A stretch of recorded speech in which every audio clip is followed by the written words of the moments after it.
पटना में गोपाल खेमका के परिजनों से मिले तेजस्वी यादव। पीड़ित परिजनों से मुलाकात कर दी सांत्वना। राज्य और केंद्र सरकार पर साधा निशाना।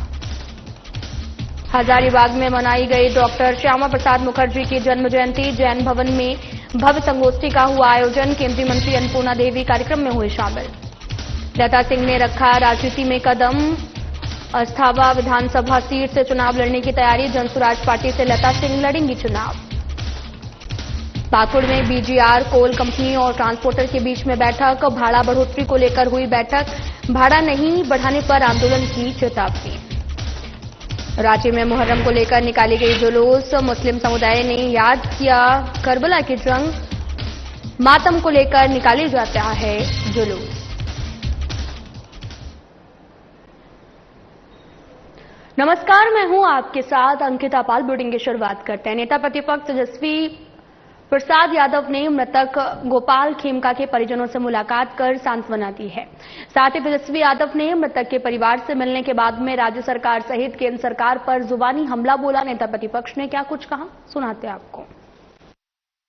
पूरा पटना ही नहीं, पूरा बिहार हिल चुका है इस घटना से। बहुत ही दिल दहला देने वाली ये घटना है।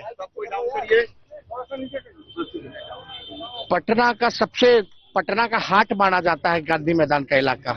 बगल में डीएम साहब का आवास है, एसपी साहब का आवास है, बगल में थाना है और उनके घर के बाहर गोली मार दी गई है खेमका जी को। 6 साल पहले इनके बेटे की हत्या की गई थी। अब तक अपराधी नहीं पकड़े गए हैं। हम उस कैंडल मार्च में हम वहाँ उस समय हम शामिल हुए थे। उस समय भी एनडीए का सरकार था, राज था। दुख होता है, देखा नहीं जा रहा है इनके परिवार का दुख हम लोगों को। And this is too much. जंगल राज की बात करने वाले आज कहाँ हैं? क्या सुनवाई हो रही है, क्या कार्रवाई हो रही है, क्या एक्शन लिया गया है? हम इसीलिए है हमेशा बुलेटिन जारी करते हैं। बिहार में ऐसा कोई दिन नहीं गोलियां न चल रही हो। नेता विरोधी दल के यहाँ गोलियां चलती है, मुख्यमंत्री आवास के बाहर गोलियां चलती है, डेवलपमेंट कमिश्नर के बाहर गोलियां चलती है, जज साहब के बाहर गोलियां चलती है, इनके मंत्री के घर के बाहर गोलियां चलती है, विशेषज्ञ भवन में के सामने रोड पे पीछे पीछे एडीजी लॉ एंड ऑर्डर और आगे आगे अपराधी गोली मारता हुआ जाता है। आज तक कोई भी अपराधी पकड़ा गया? मेरे घर के बाहर 4 गोलियां चली। बाबा बागेश्वर आपको बताते चले कि सनातनी महाकुंभ में आयोजित कार्यक्रम में शामिल होने पटना पहुंचे, जहां उन्होंने कहा कि बिहार हम किसी राजनीति के चक्कर में नहीं आए हैं। बिहार से हमारा आत्मीय नाता है। बिहार का कर्ज हम जीवन भर नहीं भूल सकते हैं। साथ ही पत्रकारों के द्वारा सनातन धर्म पर पूछे गए सवाल पर उन्होंने कहा कि सनातन खतरे में तो नहीं, लेकिन बारंबार इस पर हमले जरूर हो रहे हैं। कुंभ में पटना पहुंचे परम पूज्य जगत गुरु भगवान तुलसी पीठाधीश्वर सरकार हमारे गुरुदेव पहुंचे, सब संत भगवान पहुंचे। उन्हीं संतों के साथ हम सनातन महाकुंभ की इस महायात्रा में गांधी मैदान में, चूंकि पूर्व में परमिशन नहीं मिल पाई, कारण बीचों बीच है, कोई अव्यवस्था ना हो, लेकिन इस बार जैसे ही हमको सूचना मिली तो हमें लगा बिहार से हमारा पूर्ववत नाता है, आत्मीय नाता है। ये बिहार का कर्जा हम जीवन भर नहीं भुला सकते हैं, क्योंकि पूरे विश्व में 12 लाख लोगों ने एक साथ बैठकर यदि कहीं कथा सुनी थी तो वो बिहार का तरेक पाली मठ है। इसलिए हम बिहार की भूमि को बारंबार प्रणाम कर रहे हैं। बिहार ने ज्ञान दिया।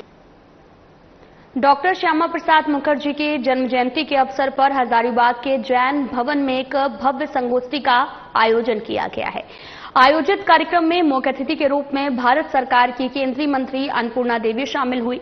वहीं इस मौके पर हजारीबाग विधायक प्रदीप प्रसाद सहित कई अन्य गणमान्य लोग भी उपस्थित रहे। बताया गया कि संगोष्ठी का मुख्य उद्देश्य डॉक्टर श्यामा प्रसाद मुखर्जी के जीवन, विचारों और राष्ट्र निर्माण में उनके योगदान को स्मरण करना था। साथ ही नई पीढ़ी को देश हित में कार्य करने की प्रेरणा देना भी था।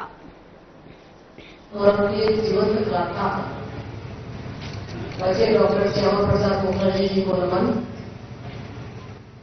साथ ही साथ उपस्थित आज इस कार्यक्रम मनाने के लिए एकत्रित हुए हैं। और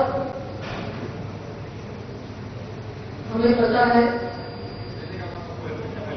और साथियों हमारी सरकार में, भारत सरकार में 125वीं जन्म जयंती को पूरे साल भर मनाने का निर्णय लिया। 6 जुलाई 2025 यानी आज से लेकर 6 जुलाई 2026 तक पूरे एक साल में 125वीं जयंती डॉक्टर श्यामा प्रसाद मुखर्जी जी का हम मनाएंगे। श्यामा प्रसाद मुखर्जी का योगदान है कि हम लोग आप लोगों के बीच में करें, इस बात को हम लोग भुला नहीं जा सकता। जिस तरह से भारत में जो संविधान का बात चल रहा था, सारे वक्ताओं ने कहा, तो निश्चित तौर पर इसे समाप्त करने का अगर श्रेय किसी को जाता है तो डॉक्टर श्यामा प्रसाद मुखर्जी को जाता है। तो आज हम लोग एक संकल्प लें कि उनके बताए हुए मार्ग पर चलें, उनकी नीतियों का अनुसरण करें। यही सब बातों के साथ करने बातों को समाप्त करता हूं। भारतीय जनता पार्टी रांची महानगर जिला के रातू रोड स्थित कार्यालय में आयोजित डॉक्टर श्यामा प्रसाद मुखर्जी के जन्म जयंती के अवसर पर एक संगोष्ठी कार्यक्रम का आयोजन किया गया है। कार्यक्रम में मुख्य वक्ता के रूप में पूर्व नेता प्रतिपक्ष अमर कुमार बावरी एवं हटिया विधायक नवीन जायसवाल उपस्थित रहे। इस मौके पर पूर्व नेता प्रतिपक्ष अमर कुमार बावरी ने डॉक्टर श्यामा प्रसाद मुखर्जी के जीवन पर प्रकाश डाला है।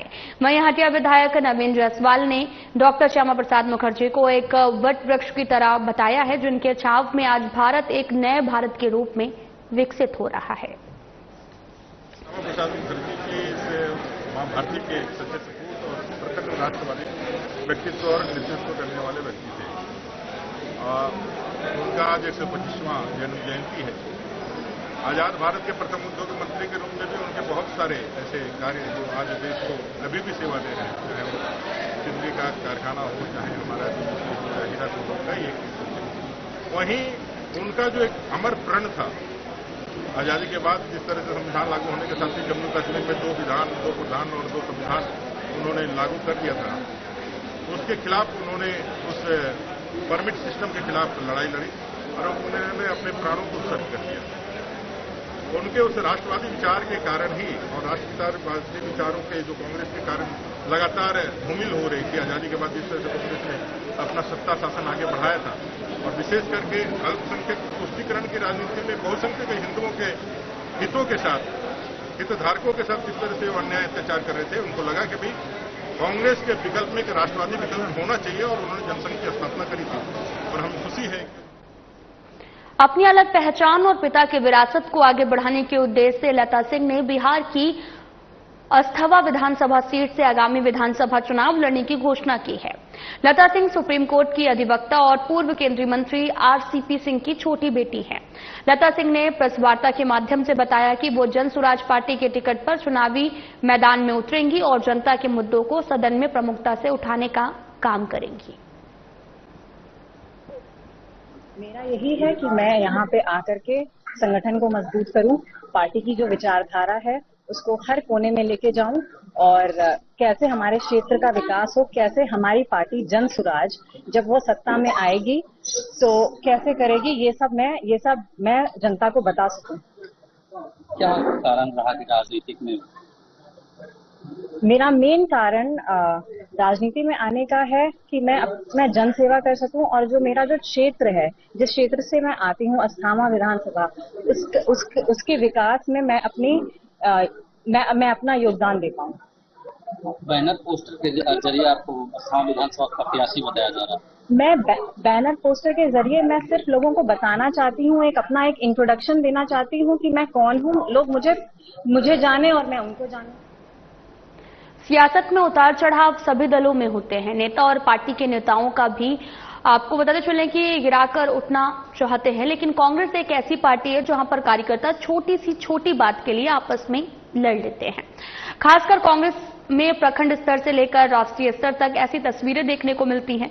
झारखंड कांग्रेस में भी एक ऐसा ही मामला सामने आया। दरअसल कई पुराने नेताओं को प्रदेश में जगह दी गई है और किसी को प्रवक्ता तो किसी को सचिव बनाया गया और ऐसे ही एक पुराने नेता जगदीश साहू को पार्टी ने प्रवक्ता बना दिया है। लेकिन आज जगदीश चचा को कांग्रेसियों ने ही नगदीश चचा बना दिया है। दरअसल अब जगदीश साहू जगदीश चचा से नकदी चर्चा बना दिया गया, जो कि लाजमी है और गुस्सा भी बढ़ेगा। देखिए, नेम प्लेट चेंज नहीं हुआ और आप जब पूछे बोले कि आप इतना पुराना कांग्रेस है, तो निश्चित रूप से हम लोग 1978 में कांग्रेस ज्वाइन किया और कांग्रेस का अच्छा दिन हो बुरा दिन हो सारे कांग्रेस में रहे और कांग्रेस का स्टार प्रचारक भी रहे। पिछले चुनाव में 2019 में स्टार प्रचारक भी रहे और अभी वर्तमान में प्रवक्ता भी हैं।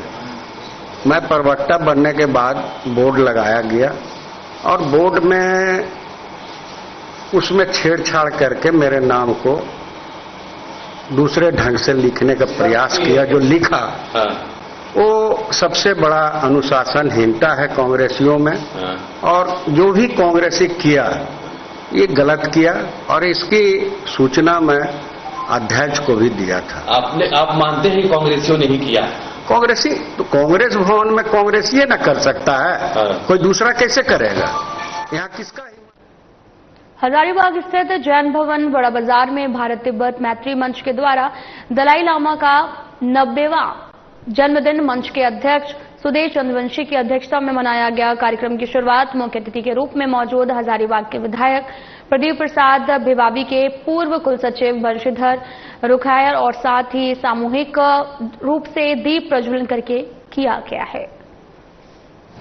आज हजारीबाग में परम पावन दलाई लामा जी का 90वां जन्म दिवस मनाया जा रहा है।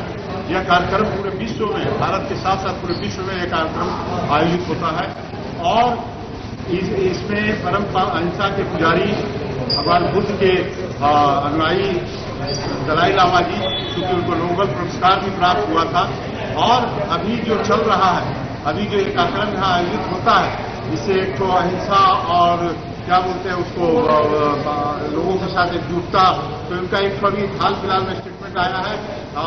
यहाँ पे वार नहीं प्यार, जो विश्व को जैन समुदाय का 8 दिवसीय अष्टानिका महापर्व चल रहा है। हजारीबाग में महापर्व के आज चौथे दिन प्रातः काल में लोग मंदिर में पूजा अर्चना करते हैं। श्री जी का अभिषेक शांति धारा भक्ति बड़ी उमंग उल्लास के साथ किया जाता है। 10 जुलाई गुरु पूर्णिमा को यह महापर्व का समापन होगा। बताया यह भी जा रहा है कि कई भक्त अष्टानिका महापर्व के दौरान 8 दिनों का उपवास रखते हैं और धार्मिक ग्रंथों के ध्यान और स्वाध्याय में अपना समय व्यतीत करते हैं। तो वहीं पाकुड़ शहर के मारवाड़ी धर्मशाला में आपको बताते चलें कि बीजीआर कोल कंपनी और जिले के ट्रांसपोर्टरों के बीच में भाड़ा बढ़ोतरी को लेकर अहम बैठक आयोजित की गई है, लेकिन ये बैठक बेनतीजा निकली है। ट्रांसपोर्टरों ने जो भाड़ा है वो बढ़ाने और जाम की समस्या का स्थायी समाधान करने, खराब सड़कों की मरम्मत की मांग की है और वहीं कंपनी की ओर से इसके लिए 4 महीने का समय मांगा गया है, जिसे ट्रांसपोर्टर्स ने खारिज करते हुए कहा कि उनकी मांगे तुरंत मानी जाएं वरना कोयला ढुलाई ठप कर दी जाएगी। इसी तरह प्रयासरत है कि ठीक है 2 महीना समय दीजिए, 10 दिन समय दीजिए, 5 दिन समय दीजिए, हम आपका भाड़ा बढ़ाएंगे, हम बात करेंगे, बट वो कुछ करता नहीं। सिर्फ वो चाह रहा बरसात में अपना काम को निकाल लें और फिर जब ट्रिप बढ़ जाएगा तो ये लोग फिर वैसे चुपचाप बना देंगे।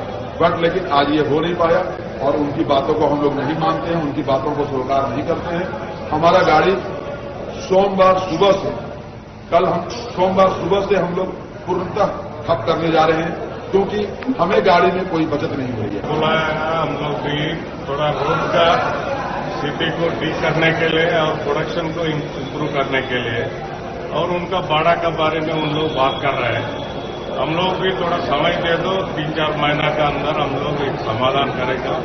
इसके लिए हम लोग भी थोड़ा सा इसका रोड को ठीक करने के लिए सोच रहे हैं और रोड का मुहर्रम की शुरुआत के साथ दुनिया भर के मुसलमान करबला की जंग को याद करते हैं, जो इराक के करबला मैदान में लड़ी गई थी और इस दिन को आशुरा कहते हैं। इस जंग में इमाम हुसैन इब्न अली पैगंबर मोहम्मद के नाती और उनके 72 वफादार साथियों ने याजीद की सेना के खिलाफ सत्य और न्याय के लिए अपनी जान कुर्बान की है। इसी मातम को लेकर जुलूस भी निकालते हैं। 10 मुहर्रम है, जिनका याद हम इमाम अली मकाम रज़ियल्लाहु ताला का याद मनाते हैं, जो इस्लाम के लिए शहीद हुए थे। उन्हीं की याद में ये मजलिस सस्ती है और उन्हीं की याद में ये प्रोग्राम रखा जाता है। ये आप देख सकते हैं मंजर, ये जो करबला में भीड़ हो रही है उनकी याद में है। मातम जुलूस निकाला जाता है और सारे जगह में घूमी जाती है, जुलूस को लाया जाता है। यहाँ मातम जुलूस आएगा 4 बजे और वहाँ सुपुर्द खाक कर दिया। करबला है और पहला करबला यही है, झारखंड का सबसे पहला करबला यही है, इसके बाद ही कोई है, ठीक है ना। और यहाँ बहुत भीड़ होते हैं, बहुत दूर दूर से आदमी आते हैं, पूरे झारखंड के आदमी आते हैं, जैसे आपका गुमला जिला हुआ, रांची हुआ, बहुत दूर। कोडरमा जिले के कई प्रखंडों के साथ झुमरी तिलैया कोडरमा शहर में त्याग और बलिदान का पर्व मुहर्रम शांति और सौहार्द और सादगी के साथ मनाया गया। इस बार जुलूस में ब्रह्मास्त्र मिसाइल आकर्षण का केंद्र रहा। साथ ही जिले के जलवाबाद, असनाबाद और भादोडी, गोमो, झुलबो और साथ ही आपको बताते चलें कि कई जगहों पर आकर्षण का केंद्र ताजिया और निशान के साथ लोग करबला पहुंचे, जहां आपको बताते चलें कि उन्होंने हथियारों से खेल प्रदर्शन भी किया है। ये मुहर्रम ऐसा त्योहार है जो आज हजरत इमाम हुसैन का शहादत के रूप में हम लोग मनाते हैं।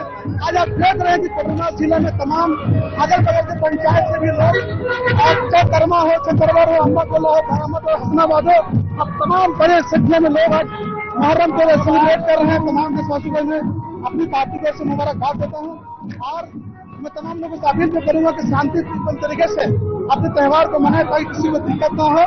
आपके माध्यम से झारखंड वासी, कोडरमा जिला वासियों को मुहर्रम को बहुत बहुत शुभकामनाएं देता हूँ। अब देखिए, मैं रो रहा था जब करबला के मैदान में हमारे हसन हुसैन का इम्तिहान हो रहा था, तो यह इमाम हसन हुसैन ने बताया कि जो है ये जंग, ये जो लड़ाई हुई, ये अन्याय पर न्याय की जीत है।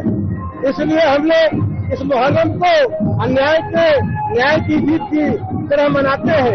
इमाम हसन हुसैन के हम लोग चाहने वाले हैं और पूरे दुनिया में मुहर्रम मनाया जाता है। हसनाबाद कोडरमा मुहर्रम के शांति समिति में यह निर्देश दिया गया है कि यह पर्व हम लोग को शांतिपूर्वक मनाना है। हिंदू मुस्लिम मिलके सभी एकजुट होकर आज हम लोग हसनाबाद अखाड़ा समिति में हम लोग आए हुए हैं और हसनाबाद से हम लोग हसनाबाद होते हुए हसनाबाद पेट्रोल पंप, महाराणा प्रताप चौक से समंतो पंप से बंदना सीट होते हुए हम लोग झंडा चौक अखाड़े पर जाएंगे। वहाँ हम लोग कला प्रदर्शन करके शांति का संदेश देंगे कि हम लोग यह मुहर्रम का पर्व उधर से भादोरी शांति का अखाड़ा। जमशेदपुर के सुनारी थाना क्षेत्र में एक नाबालिग बच्चे के साथ एक युवक ने दुष्कर्म की घटना को अंजाम दिया है। बताया गया कि पड़ोस के रहने वाले युवक ने नाबालिग बच्चे के साथ अपने घर में दुष्कर्म किया। दुष्कर्म करने वाला युवक भी नाबालिग है। इस मामले में पुलिस ने तत्परता दिखाते हुए आरोपी नाबालिग के खिलाफ केस दर्ज करते हुए उसे गिरफ्तार कर लिया है और साथ ही आरोपी को रिमांड होम भेज दिया गया है। बीते कल की घटना है, इस नाबालिग बच्ची के साथ पड़ोस के ही एक युवक के द्वारा, और वो युवक भी नाबालिग के उसके साथ दुष्कर्म किए जाने की शिकायत थाना को प्राप्त हुई। सुनारी थाना के द्वारा मामले की गंभीरता को देखते हुए तत्परतापूर्वक कार्रवाई कर उक्त आरोपी को, जो भी नाबालिग भी है, उसे निरुद्ध किया गया है और प्राथमिकी दर्ज कर विधि सम्मत कार्रवाई की गई। अनुसंधान किया जा रहा है। जमशेदपुर के कदमा थाना क्षेत्र स्थित कदमा बाजार में ज्वेलरी दुकान में ग्राहक बनकर आए युवकों ने लाखों रुपए के सोने की अंगूठी पर हाथ साफ किया है। ये पूरी घटना सीसीटीवी कैमरे में कैद हो गई। वीडियो में साफ देखा जा सकता है कि एक युवक अंगूठी दिखाने के नाम पर दुकान मालिक को फंसा कर रखे गए, वहीं दूसरे युवक ने सोने की अंगूठी पर अपना हाथ साफ किया है। जब दुकान मालिक सामान की गिनती कर रहा था तभी मामला हुआ और ज्वेलरी दुकान मालिक ने इसकी शिकायत कदमा थाने में की है। शाम का समय करीब 7 साढ़े 7 बजे मेरे भाई डीएस ज्वेलर्स कदमा बाजार में दुकान है, वहां पर दो लड़का आया कस्टमर बन करके, ठीक है। वो लड़का बस्ती का ही है। वो बोला कि मेरे को कुछ सामान खरीदना है, भाई से बात हुआ था ये चीज। तो वो सामान खरीदने के दौरान में वो एक लड़का उसको बोला चांदी का कान का बाली मेरे को दिखाओ, वो हम उसमें दिखाने के लिए मेरा भाई दिखाने में उसमें व्यस्त हुआ, और उसी बीच एक अजय नाम का लड़का जो है वो शोकेस से अपना गोल्ड का रिंग निकाला। उसके बाद वो बातचीत किया और चला गया वहां से। जब शाम का समय रात में हम लोग अपना स्टॉक को मिलाएं तो स्टॉक मिलाने के दरमियान में हम लोग को सामान में वो 2 चीज कमी मिला। कदमा बाजार के एक सोने की दुकान से एक शिकायत आई कि बीते रात को एक व्यक्ति के द्वारा इस दुकान से 2 सोने की अंगूठियों की चोरी कर ली गई है। थाना में शिकायत मिलने पर थाना प्रभारी एवं उसके साथ के पदाधिकारियों के द्वारा सीसीटीवी फुटेज की जांच की गई तो एक व्यक्ति चोरी करते हुए दिखे, उनको पकड़ा गया। पकड़ने के बाद उन्होंने कुछ बातें बताई कि दुकान मालिक के भाई के कहने पर ही इसने ऐसा किया है। फिर उसके भाई को भी पूछताछ के लिए बैठाया गया है। तदनुसार अज्ञात चोरों ने जमशेदपुर के बिरसा नगर थाना क्षेत्र में एक घर को चोरों ने अपना निशाना। पतरातू लेक रिजॉर्ट स्थित चिल्ड्रन पार्क आपके बच्चों के लिए खतरनाक हो सकता है। बच्चे यहां पर टूटे हुए झूलों में झूलते हैं, स्लाइड भी बीच बीच से टूट गया है। जी हां, पतरातू डैम परिक्षेत्र के लेक रिजॉर्ट स्थित चिल्ड्रन पार्क यदि आप अपने बच्चों के साथ घूमने आना चाहते हैं तो कहीं ना कहीं ये खतरों से भरा हुआ साबित हो सकता है।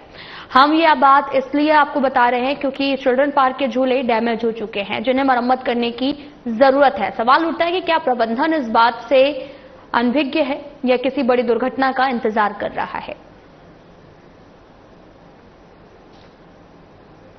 झारखंड मद्य निषेध विभाग के दिशा निर्देश के अनुसार खुदरा शराब दुकान को दुरुस्त करने और अनियमितता को बढ़ावा नहीं देने के उद्देश्य से जो है वो शराब दुकान को अगले आदेश तक सील किया जा रहा है। इसको लेकर बेरमो में भी शराब दुकानों पर कार्रवाई देखने को मिली है। चंदपुरा प्रखंड बीडीओ ईश्वर दयाल महतो और अंचल अधिकारी नरेश कुमार वर्मा ने चंदपुरा और दुग्धा क्षेत्र के खुदरा शराब दुकान को सील कर दिया है। इस दौरान जिला के मद्य निषेध विभाग के अधिकारी भी मौजूद हैं। बीडीओ और दंडाधिकारी ने भी दुकान में बची हुई शराब और बियर की जांच कर दैनिक खाता बही से मिलान कर दुकान को सील किया है। एक्साइज डिपार्टमेंट की तरफ से अभी जो शराब की दुकानें चल रही थी उसको टेक ओवर करने के लिए अभी सारे दुकानों को सील किया जा रहा है। जो भी स्टॉक बचे हुए थे उनका ऑडिट कराते हुए हम लोग हैंड ओवर। केंद्र में नरेंद्र मोदी की सरकार की योजनाओं से पश्चिमी सिंहभूम जिले के जनजीवन में काफी बदलाव देखने को मिला। जिला मुख्यालय चाईबासा हो या फिर सुदूरवर्ती क्षेत्र हो, बेघर लोगों की समस्याएं पहले आम होती थी, लेकिन प्रधानमंत्री आवास योजना ने बेघर लोगों के जीवन में बड़ा बदलाव लाया है। उन्हें भी समाज में सम्मान के साथ जीने का हक दिलाया। गरीबी रेखा से नीचे बसर करने वाली कतासी खलगो कहती हैं कि उनके छोटे छोटे बच्चे थे जिनके साथ टूटे फूटे खपरैल मकान में उनका गुजारा होता था, लेकिन उन्हें पीएम आवास मिला है और अब उनकी दुनिया बदल गई है। अब वो अपने बच्चों के साथ पक्के मकान में रहती हैं और अपने परिवार के साथ काफी खुश हैं। यहाँ पर अब तक 400-450 पीएम आवास बन चुका है और बनने से पहले मेरे वार्ड में बहुत ही स्थिति खराब थी। जैसे बरसात का मौसम आता था तो जैसे खपरा का घर था, गरीब लोगों को बहुत दिक्कत होता था। और जैसे अभी बन गया है और बन गया उसके बाद में बहुत ही राहत मिला, लोगों को खुशी मिला। पोटका में बीते रात से प्रभु जगन्नाथ की मौसीबाड़ी से वापसी की धूम है। पूरा गांव शंख और कीर्तन से गूंज उठा है। मुख्य कार्यक्रम पोटका प्रखंड क्षेत्र के गोपालपुर गांव के बांजी में आयोजित किया गया, जहां पर प्रभु जगन्नाथ हनुमान मंदिर मौसीबाड़ी में 9 दिन विश्राम करने के बाद शनिवार को प्रभु जगन्नाथ वापस अपने घर शिव मंदिर विराजमान हो गए हैं। और इधर इस मौके पर गोपालपुर गांव के चितरंजन भक्त के घर से शिव मंदिर तक भजन कीर्तन के साथ भव्य रथ यात्रा निकाली गई। इस रथ यात्रा में आस्था का जनसैलाब उमड़ पड़ा। आज प्रभु जगन्नाथ का जो ये मंदिर है, बजरंगबली का मंदिर है, यहाँ पे हमारे ये गांव के लास्ट में पड़ता है। तो यहाँ से रथ शुरू होके गांव के मध्य होते हुए ये शिव मंदिर तक जाएगा।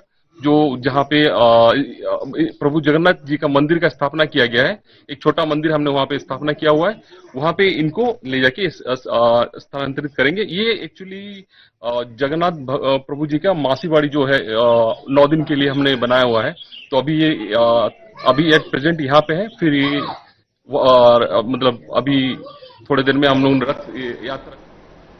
जगन्नाथपुर में आपको बताते चलें कि पारंपरिक धूर्ती रथ यात्रा के अवसर पर भव्य धार्मिक उत्सव के साथ में उत्साह के बीच में पूर्व सांसद गीता कोड़ा ने श्रद्धालुओं के साथ में रथ खींचते हुए भगवान जगन्नाथ, बहन सुभद्रा और साथ ही भाई बलराम को स्थानीय शिव मंदिर से पार्वती समानता पेट्रोल पंप तक भक्ति पूर्ण भाव से यात्रा कराई। भगवान जगन्नाथ की रथ यात्रा न केवल आस्था श्रद्धा का पर्व है और इस अवसर पर गीता कोड़ा ने श्रद्धा से जय घोष करते हुए कहा कि भगवान जगन्नाथ की कृपा से क्षेत्र सुख समृद्धि और शांति से परिपूर्ण है। फिलहाल बुलेटिन में इतना ही। नमस्कार।